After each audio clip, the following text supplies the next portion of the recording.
Thank you, sir. So, though you have denied me the and not admit my submission, so I would like to make a submission today, sir.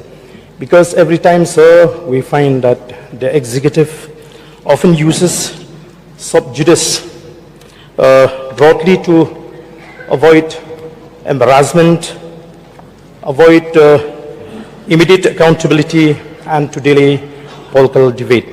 So, according to Article 194, powers and privileges of the state legislature. And as a legislature, we have the freedom of speech within the House and power to discuss matters of public importance.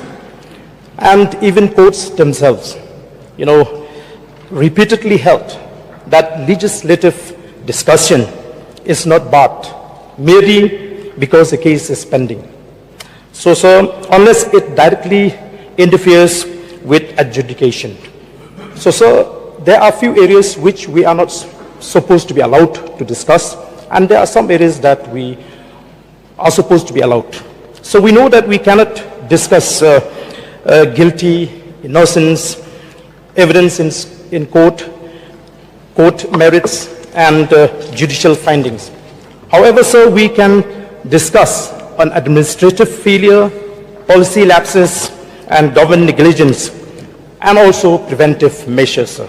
So, sir, I feel that the executive should not hide itself under this provision of sub judice. So I feel that whatever happened in East Giant Hills is a matter of serious concern, that all the members of this House should be given a chance to deliberate this issue, sir. So if you allow, then I think it will be for the benefit of the people of the state. The people of the state, they are watching, they want to know exactly what led to that unfortunate incident and the matters surrounding this illegal extraction of coal in the state, sir.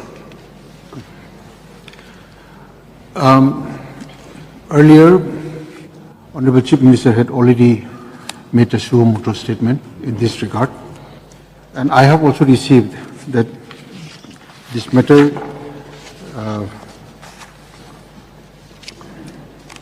is sub judice and cannot be is pending at a court of law and cannot be discussed. So, accordingly, I have taken this decision based on Rule Number 57, Subclause 6, and I stand by my decision, and the Speaker's decision is final.